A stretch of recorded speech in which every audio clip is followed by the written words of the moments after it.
kayo ng order? Ano akala niyo sa akin to? Katain ng pera? Hindi naubos yung pera ko? Puro kayo gastos. Hindi niyo na iniisip yung hirap na magulang niyo para kitain yung mga pera na yan, ha? Nay! Tapos kayo waldas dito, waldas doon. Nay, makinig ka muna kasi. Sa yung parcel yan dumating. Napkin mo yon. Ay, bakit di mo sinabi agad? Ganyan naman kayo palagi. Lagi nyo na lang ako kinakawawa. Pag ba middle child ako, hindi nyo na ako tinuturing na anak. Maglalayas ako. At kapag yumaman ako, kahit isang kusing wala kayong makukuha sa akin. Long time no see. Hindi anak, mabuti na dito ka. Tulungan mo kami na sa ospital ang tatay mo. Kilala mo ba pala ako? Siyempre naman, 10 taon na nakalipas, yan pa rin yung suot mo. Kailangan ko ng pera para mapa-opera natin ang tatay mo. Sige, patatawarin kita at bibigyan kita ng pera. Basta, halikan mo ang paa ko. Ha? Halikan mo ang paa ko. Nanay! Ate, gising ka na ba? Ano ba pinagsasabi mo? Ako dapat nagtatanong sa'yo yan. Ano nangyari? Dumating yung order mong napkin. Kanina pa kita ginigising. Eh, hala, nabayaran nyo na? Sabi mo pa sa akin napkin yon? Syuta ka. Hindi na ako nire-regla, menopause na ako. Sinabi ko yun? Oo, Ti, pinapakis mo pa nga yung magulok mong paa kay nanay eh. Bumangon ka na dyan at magugas ka pa ng pinggan doon. Ang daming trabaho sa bahay, nagkagaganyan-ganyan ka. Oo, huwag ka na matulog. Kung ano yung sinasabi mo eh. Maglaro na lang tayo, baka manalo pa tayo ng cellphone sa link na taas sa bayo ko. Bebeng, halika na. Baka mahawa ka pa sa ate mo. Mamaya na po, Nay. Panaginip lang pala yun. Oo, Te.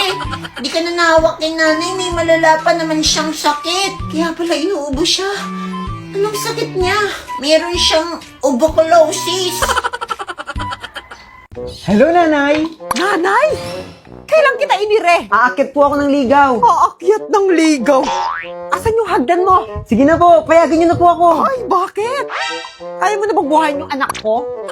Ano bang kaya mong ibigay sa kanya? Ano nga bang kaya kong ibigay? Magarang bahay, mga lupain, mga mamahaling sasakyan. Wala po ako ng mga yun. Ang tanging maibibigay ko lamang ay ang aking puso. At Human Soft Glow na may collagen, vitamin C, zinc at marami pang iba. Yung S-acetylglutathione na very affordable yan, di ba? Alam niyo, Nay, araw-araw ako nagtitake nito. 5 times more effective kasi to brighten your skin. Talaga namang nakakaglow at nakakaboost pa ng immune system. OMG! Okay na, pwede ka nang umuwi. Meron din kami niyan. Hala, bakit meron ganyan ako wala? Oh, bakit? Gusto ko rin yan, gusto ko rin. Eh di humingi ka rin kay mama ng pambili mo. Ma, gusto ko rin ng ice candy, pa hindi pambili. Naku, dyan ka magaling, hingi-hingi ng pera. Sige, bilhan mo ako ng napkin. Ha? Ano ba yan eh? May sukli pa kapag yan. Talaga ma, may sukli yan? Oo nga, bilisan mo, isang napkin. Sabi mo yan ma, akin ang sukli. Di ma, babalik ako agad. Tao po. Ano yon? Pabili nga po ng napkin. Isa lang po. Napkin. Sige. Magkano po?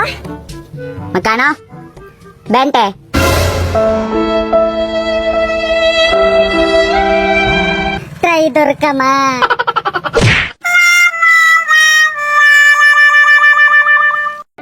Alam niyo ba kung bakit tungkol palagi sa mga nanay ang content ko?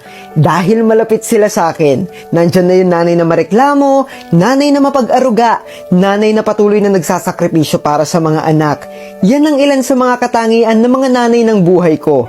Ang ina at lola namin na patuloy na sumusuporta sa aming mga anak nila. Mahirap ang buhay pero masaya. Lalo na yung feeling na naging isa ako sa instrumento ng pamilya para makaraos kami sa araw-araw. Tandang-tanda ko pa nung first time kong nag-grocery para sa sa kanila at nakakapag-provide na ng pangangailangang pinansyal. Nako, labis ang tuwa ko noon at talaga namang nakita ko kung gaano sila kasaya. Alam nyo naman na isa sa mga misyon natin bilang anak ang alagaan at suportahan din sila. Lalo't hindi na sila pabata, kaya hanggat maaari, ibigay natin o ibalik ang pagmamahal na ibinibigay rin nila para sa atin. Kaya nga naisip ko rin na mabigyan sila ng protection at security na kailangan nila. Kaya kumuha ko ng Protect Max Insurance sa Cebuana Luwilier. Kasi for as low as 50 pesos up to 150,000 coverage sa anumang sakuna, sunog at aksidente. Hindi lamang tayong mga anak ang handang magbigay ng seguridad para sa ating mga magulang. Dahil kasama natin ang Cebuana Luwilier sa laban ng buhay.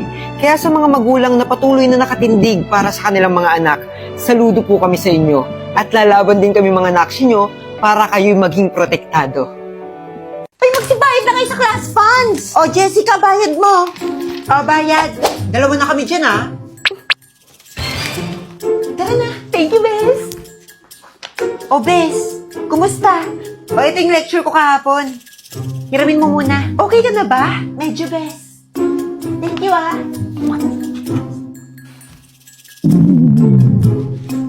O, Bes, mag-almusal ka muna. Ala, Bes, kain na. Hi! Mag-smile ka na. Kain na tayo. Alam mo talaga yung comfort food ko. Alam mo yan? Ba't ang dami? Dami rin kasi akong call sa McDo app. Kasi nga, kada kain natin tuwing nagsi-celebrate tayo, tapos kailangan mo yung comfort food mo sa McDo. May point yan. Paanong point? Di ba magsa-sign in ka sa McDo app? Pwede ka na mag-earn ng points every order gamit yung app. Basta iscan mo lang yung My Rewards QR. Gamit yung mga points, pwede mong ma-enjoy yung mga free rewards na pwede mong ma-claim, take out or dine in or sa drive-thru. Kaya pala tuwing magmamakdo tayo, McDo app mo yung gamit. Love you, Bes! Anong number to? 5 tsaka 5. Oh, mali. O, ganyan naman yan eh, oh. Ting, tanga. Ba't ka magsabing tanga, oh? Matalino ka ba? Makasabi kang tanga. Kaya mo, ikaw mas matalino lahat, ah. Sabi mo matalino mo, oh. Sabi mo matalino ka, oh. Matalino ba ako? Ako nga, di na ako matalino kasi ako lagi yung maliit, ikaw mas malaki. Alam mo, hindi masakit yung pinagpasasabi mo sa akin. Napatay gutom ako. Bakit? Di ba yung masakit? Eh, ikaw nga, inuulim mo yung kalapati. Sabi niya, tara, Juela, kung huli natin yung kalapati, kuhain natin. O, siya yun sa pagsabihan mo. Siya pala ninisin, hati nga kami sa pagkain, hindi niya siya bumili, hindi niya nalang hingiin, para hindi siya magsasabi. Bakit? Makikisali ka dito, hindi ka na magsasali? Oh, bakit? Tutwala ng pisa ko, iyak na nga, di ba? Dati huwag mo na iyak na nga. Bakit? Bakit din? Umalis ka na. Aalis ako, hindi naman ako dito eh. Bobo ko pala eh. Ba't ka namamangga? Ito rin doon kayo, ingay-ingay nyo. Hoy! Anong unang binibili ng mga nanay nyo kapag nag-groceries? Yung nanay kasi namin, sangkap sa pagluluto ang unang nais. Mapapakamot ka na lang talaga, uy. Naku, tuwang-tuwa ang ina nyo. Parami na ng parami. Iiyak na ba ako nito? Siyempre, no. Ilaban na yan. Giling-giling. Grabe namang napakarami. Kumirit pa kami ng 2 yellow basket. Tinanong ko nga si Ina kung may pambayad siya. Ang sagot niya, Kala ka dyan. Nagpapaiwan talaga ako dito, ah. ay, tumataginting. Parang benta ko na lang yata yung kidney ko dito. Tapos na nga kaming mamili. Nakakuha pa kami ng 8 tokens. Tapos lumabas na nga kami. Para ilagay na yung mga napamili dun sa kotse. Naalala ko nga palang 250k followers na tayo sa Facebook. Kaya bili na rin tayo ng cake. Salamat po sa mga patuloy na sumusuporta. At sa patuloy ring ng baba. Mahal na mahal ko po kayong lahat. Habang hinihintay ang cake, nag-fill out naman si Ina ng mga raffle ticket. Uy, akala mo naman mananalo. Kinuha na namin yung cake. At tinulungan na si Ina sa mga raffle kineso. Namamag-asa pa siya. Akala mo naman mabubunot talaga. Tingnan nyo namang napakarami ng entry. 0. Bago umuwi, kumain muna kami. Tapos nung nabusog, uwian na. Balitaan ko kayo kung saan pa napunta yung sahod ko. Sa ngayon, nai-rouse na namin ng mga groceries. Diyan muna kayo. Ito na ang mga steps. 3 easy step lang. Click mo lang yung link to nasa bio ko. Pindutin yung 3 dots. Tapos, open yung browser. Tapos, pwede nyo nang i-download yung app. Next step, pwede ka nang gumawa ng account at i-connect sa Facebook, mobile number, o sa yung Gmail account. Next step, pwede ka nang mag-live ng 1 to 2 hours every day. Kung gusto nyo ng agency, lalagay ko sa comment section yung agency namin. Go na! Bebeng! Oh, Isa, dalawa, tatlo, apat, lima. Thank you! Bili ka ng betche. Akala ko naman nakin na. Sa yard? Bilisan mo na. Maluluto na yung ulam, ha? Betche. Naiinis!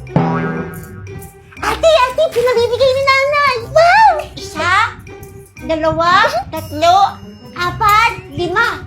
Oh, bili ka daw ng betchin. Ano? Bungol yan? Betchin nga ni. Bakit ako? Ayaw mo ba? Sige nga, susubong nga kita kay nanay. Ito na nga ni. Nay, oh! Bebeng!